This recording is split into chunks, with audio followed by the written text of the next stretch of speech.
Falar de festas, de final de ano, de excessos e de problemas de saúde. Com ele, mais uma vez, urologista Dr. Danilo Galante, bem-vindo! Sempre um prazer recebê-lo, doutor. Já temos aqui as nossas ilustrações, vocês vão adorar a dinâmica que a gente vai fazer, mas vamos começar do início. A gente sabe que excessos podem trazer impactos de diversas formas, né? E hoje, a sua especialidade, como urologista, a gente vai falar de questões renais, de crises e do aumento mesmo dos casos agora no final do ano, né, doutor? Isso é um fato.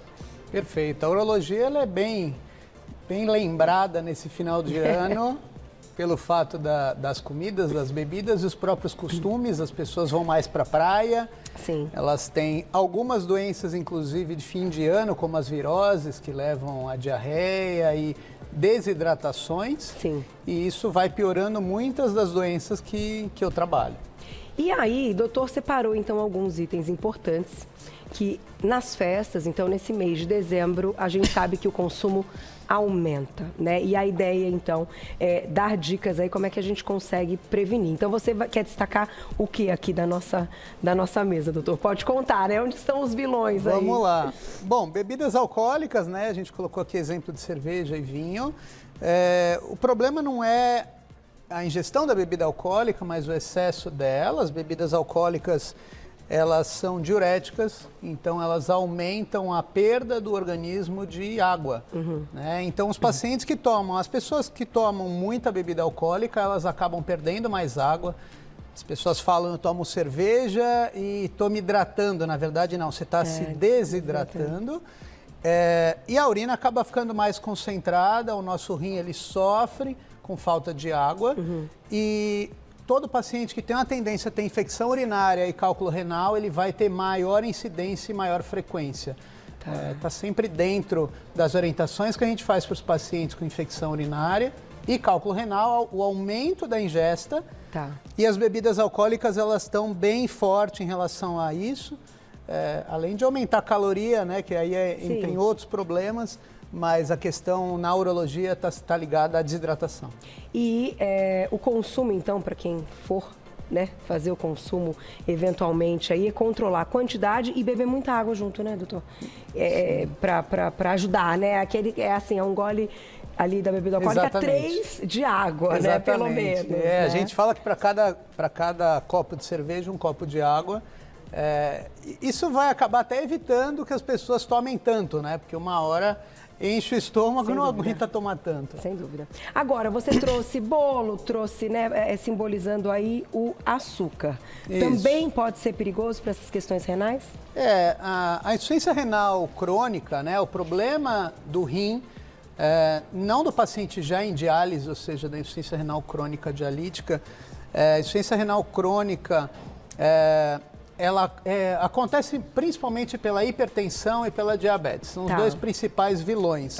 Então, a gente mostrou aqui os doces. Eu acho que não é o doce do final do ano, mas a diabetes descontrolada. Não é o sal em si, mas é a hipertensão descontrolada, que leva uma piora rápida da função do rim. Agora, o sal é um grande vilão também do paciente com cálculo renal. Né?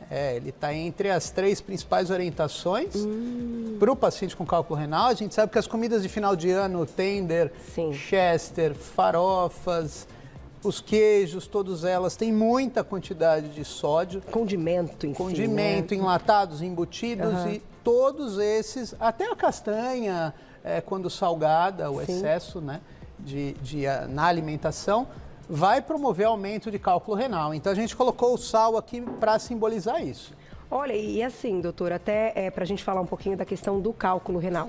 A gente pode dizer que pacientes têm predisposição, então, a ter cálculos? Tem aí, essa questão existe? Sim, com certeza a questão genética aí é muito importante. A gente sabe que pacientes que o pai tem cálculo renal, o pai ou a mãe, vale a pena investigar, porque ele tem pelo menos 30% mais chance de ter.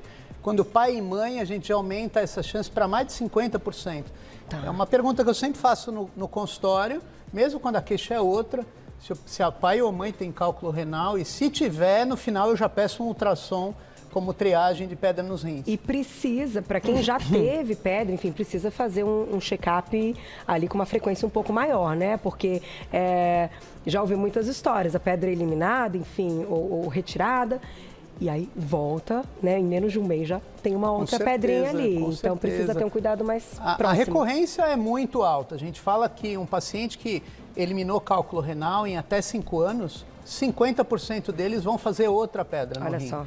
Então, essas pedras também crescem, né? Então, uma questão é que pedras até 0,6, 0,7 centímetros podem ser eliminadas de forma espontânea, mas a partir disso já se indica a cirurgia, ou seja, ir lá no rim, buscar a pedra e quebrar, porque se ela for eliminada, ela vai entupir o canal e o paciente vai entrar em crise de cólica. E aí é o grande problema. Vocês sabem que agora me veio isso na cabeça, né? E a gente está num mês aí, logo mais vem férias, né? Tem muita gente que já viaja agora em dezembro. E uma crise renal num voo, por exemplo, muito longo, é algo complicadíssimo, né? Não viajem sem ter certeza que está tudo bem, doutora, é mais ou menos isso?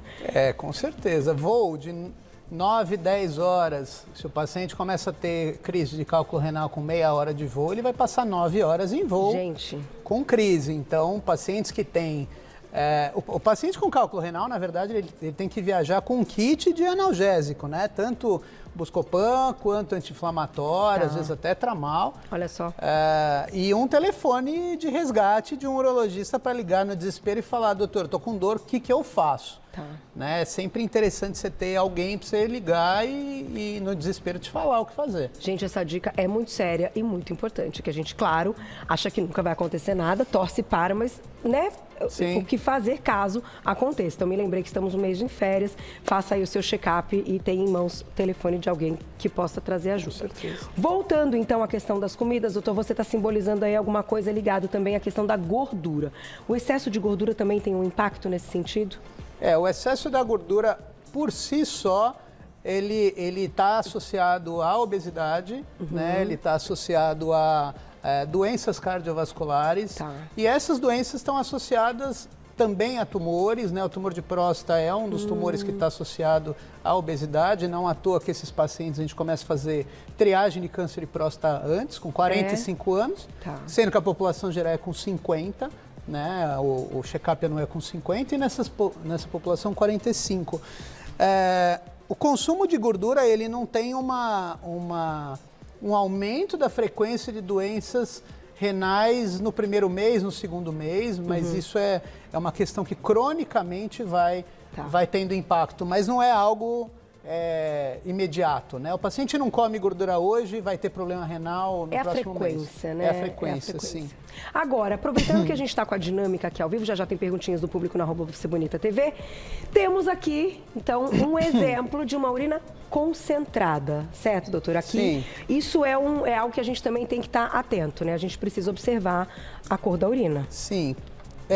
A pergunta mais frequente que eu escuto: doutor, é normal, é real que eu preciso tomar de 2 a 3 litros de água por dia? E eu falo que o mais fácil, o melhor e o mais didático é você olhar a cor da sua urina. Né? Então, aqui é um exemplo de uma cor de urina típica, né? Ela lembra a cor da cerveja, só que essa urina está concentrada. Tá? Então, a urina saudável, ela é amarelo clara ou transparente. Né? Então, eu sempre falo, se você for urinar e a cor vier assim e não assim, a gente fala para o paciente tomar mais água e clarear a sua urina. Então, essa aqui é uma simbologia de o paciente tomando mais água e clareando a sua urina. Né? A gente tem aqui uma urina um pouco mais clara, ou bem mais clara, na verdade. E é o que a gente fala, ó, entre amarelo claro e transparente. E não esse amarelo aqui, que é a cor que a maioria dos pacientes está acostumada a ver. Aqui está escuro. E doutor, não só vai pensando nessa questão da hidratação, comentei com você no início do programa, a gente está num momento de muito calor, né? Todos os dias. A gente sabe que é desconfortável, desgastante, mas ainda assim a gente tem problemas nessa questão de hidratação. Então as pessoas mais sensíveis, que já têm uma predisposição ou para cálculo renal e até para infecção urinária, precisam aí de algum cuidado maior pensando nessa questão de hidratação? Sim, com certeza. Pacientes que já têm cálculo renal, Pacientes que sabem que têm um histórico de infecções urinárias de repetição. Idosos, crianças, pacientes com doenças crônicas, com certeza eles têm que ficarem mais ligados na questão de hidratação e também nas doenças, como eu falei no começo do programa, virose, que causa diarreia, causa vômitos e situações que o paciente vai perder água. E de qualquer forma, eu acho que a gente tem que estar muito atento, porque a gente também lida com as crianças, então também tem uma questão aí, pensando nessa do calor, que a gente, né, fica preocupado, fica pensando, meu Deus, como é que a gente também cuida da questão das crianças? Então todo mundo que tem já essa sensibilidade precisa prestar mais atenção. Eu tô sem comunicação, acho que acabou a bateria do meu pontinho, vou deixar aqui. Me sinaliza, tem perguntinha, Gu? Diga lá. Daqui a pouquinho? Então vou lá e já volto, doutor. Tem perguntinhas do público, vou deixar um tempão para vocês mandarem, certo? Porque eu sei que essa pauta está sempre atual, porque não só pensando nas festas, gente, mas pensar nessa saúde aí, com a sua especialidade, com a questão renal, é muito séria e muito importante. Volto já. Manda perguntinha pra gente. Porque essa minha amiga está aqui, de volta com o nosso Você Bonita, hoje recebendo o Dr. Danilo Galante, que é urologista, e a gente está falando dos excessos do final do ano e, claro, né, dos problemas que podem surgir pensando aí na questão renal. E aí a gente vai colocar já perguntinhas do público, chegaram várias na tela, quem escreveu pra gente, olha lá. Rebrigada, um beijo. A cerveja sem álcool também prejudica os rins? Olha, pergunta boa, né? Também fiquei aqui pensando. Pergunta boa, hein? Em tese, a cerveja sem álcool não tem o mesmo diurético, porque é o álcool em si que tem essa questão de fazer o paciente aumentar aumentar a questão da urina e perder água, né? Então, a cerveja sem álcool não tem nem o efeito de deixar o paciente alcoolizado e nem de desidratar. É uma ótima pergunta. É interessante. Mas para ficar muito parecido, né? Porque essa é a ideia, deve ter muita coisa lá. Eu nunca li o rótulo. E também nunca li nenhum artigo científico que fale de cerveja sem álcool. Ótima pergunta. E agora o doutor vai fazer as pesquisas dele para a gente responder numa próxima. Mas tem mais perguntinha. Olha lá quem escreveu pra gente. Obrigada, Lúcia. Um beijo. Estou tentando parar de beber, mas não gosto de refrigerante. Substituir a bebida alcoólica por água com gás é bom? Eu adoro água com gás. Água com gás, na verdade tem água e gás. Sim. E só. Não tem sódio, que seria um problema para os pacientes com cálculo, ela não tem açúcar, ela não tem outros aditivos. Água com gás é uma excelente saída para todo mundo, inclusive para hidratar. Melhor do que refrigerante. Que não tem. Refrigerante tem muito sódio e tem muito açúcar, né? O gás, na verdade, pode ser que ele dê ali uma sensação de estufamento, né? De inchaço um pouquinho, talvez, abdominal. Sim, mas não uma prejudica a saúde, certo? Inclusive para pacientes com infecção urinária e para cálculo renal também, a gente orienta cítricos, né? Tá. Então, limão, laranja, acerola, ele melhora a condição desses pacientes, ele diminui a ocorrência dessas doenças. Que legal, infecção, então, quanto cálculo. Os cítricos, muito bem-vindos para quem tem cálculo. Olha lá, então coloca na aguinha com gás um pouquinho de limão, né, que já vai solucionar outro problema. Tem mais, olha lá quem escreveu pra gente. Obrigada, Cá, um beijo. Além da bebida alcoólica, quais bebidas, então, corantes químicos, é bom diminuir? Bom, corante, todos, né? Todos os alimentos que são muito artificiais. Eu lembro sempre de alimentos azuis, roxos, muitos dos alimentos que são verdes, a maioria das coisas na natureza não tem essa cor. Né? Então, isso é química pura, mas tem que lembrar que a maioria das bebidas são artificiais, o corante é artificial, eles não são tão danosos, mas usar eles todos os dias, não só para o rim, mas para o fígado também, a gente tem questões bem importantes. É isso que é o complicado, é a frequência. É a frequência. Né? Deixar para o final de semana, eventualmente, pontualmente, né? Que a gente também, é o que eu falo, não dá para viver numa bolha, então tem coisas que a gente está, né? Até para ter uma vida social, a gente acaba também comendo ali uma coisinha. Sim. Mas o problema é o todo dia, né? Tem mais perguntinha, olha lá. Obrigada, Carol. Beijo. Minha filha tem 10 anos, já tratou 3 vezes infecção de urina com antibióticos, mas os exames continuam apontando sangue na urina. Ela não sente dor nem alteração na cor da urina. O que isso pode representar? Paciente com 10 anos, na verdade, qualquer criança que já teve mais de uma infecção urinária, a gente tem que pensar que não é ao acaso. Tá? Então, essa criança tem que ser investigada, tem que ser avaliada com pelo menos um exame de imagem, ultrassom, às vezes repetido, com tomografia. Não é tão incomum que essas crianças tenham um problema renal do nascimento.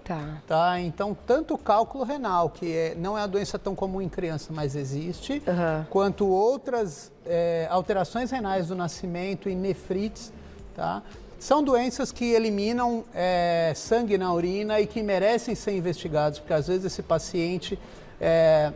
O rim, que é o filtro natural do nosso organismo, ele pode eliminar proteína junto, que não é legal a gente perder proteína. Entendi. São pacientes que eles podem no futuro ter um problema muito mais grave, que agora só tem esse exame alterado. Doutor, tem relação aí até com mudanças hormonais? Ela está já numa fase, 10 anos, né? Para algumas meninas, já com mudanças bem presentes hormonais e que possam estar associadas com essa infecção urinária? Ou mais difícil essa parte? Com 10 anos, normalmente ainda não. Né? Quando as meninas começam a entrar em 14, 15, 16, começa a bater também com a fase de início de relações sexuais. E aí sim a incidência aumenta muito. A gente sabe que infecção urinária em criança, no começo até os 2 anos, a incidência em meninos é muito maior, porque as crianças, meninos, têm mais problema ao nascimento de pênis, bexiga e rim. E essa frequência, ela vai se igualando até o início das relações sexuais, quando as meninas começam a ter muito mais infecção. Então, nem tanto em relação aos hormônios. Os hormônios. Mas tem que procurar ajuda, né? Beijo pra Carol. Dá tempo de mais uma, olha lá quem escreveu pra gente na tela. Obrigada, Cá, um beijo. Os chás gelados podem ser uma boa opção para hidratar? Ô, delícia! Aqui, nosso. Esse é de hibiscos, ó. Uma delícia. Pode sim, pode sim. A maioria dos chás, eles são bem indicados como uma opção. Uma opção a água com gás, sim, os chás eles podem ser usados sim, vale a pena. Aí no verão, hein, gente, gostoso, bem geladinho, nossa, dá mais vontade de beber, é claro, a gente desidrata mais também, mas é bom que com tanto calor, né, a gente tem mais prazer, né, em beber essas delícias aqui geladinhas. Dá tempo de mais uma, olha lá. Obrigada, Vanessa, um beijo. Cranberry em pó é uma boa opção para quem tem infecção urinária de repetição? Ai, cranberry é tudo. Sim, e aí, doutor? Sim, não. O cranberry ele já está bem sedimentado, tem muito trabalho científico que mostra que ele diminui mesmo a frequência de infecções urinárias. Quando a gente fala de cranberry em pó, a questão não é ser pó. Você tem uma dose mínima para que o cranberry faça efeito. Tá? Isso tanto em comprimido, em farmácias de manipulação dá para comprar, quanto em pó. A fruta cranberry, a gente fala que você precisa de 1 litro por dia, né? Que ninguém vai tomar. Mas as formulações, tanto em pó quanto comprimido, elas podem chegar bem fácil nesse mínimo para se tomar. Mas funciona assim. Ele inibe essa migração aí de bactérias? Ele tem um fator protetor da bactéria. Nesse momento que ela entra na bexiga e adere na parede da bexiga. É isso que faz a infecção urinária. E o cranberry ele tem esse efeito sim. Muito legal. Doutor, adorei. Obrigada sempre. Bombou. Obrigado. Agradeço aí todo mundo, a audiência de todo mundo. Eu vou deixar o contato do doutor, gente. Doutor Danilo Galante, que é urologista, você encontra lá no Instagram, no @doutorabreviado, Danilo Galante, tudo junto. @doutorabreviado, Danilo Galante, tudo junto. Pode mandar mensagem para ele e a gente volta a falar sobre esse assunto que é importantíssimo. Obrigada, doutor. Até a próxima, viu? Obrigado. Vejo vocês amanhã ao vivo, que essa semana tá cheia de conteúdo, gente. Amanhã, 1h da tarde, te espero. Fico com mulheres. Um beijo. Até amanhã. Obrigada.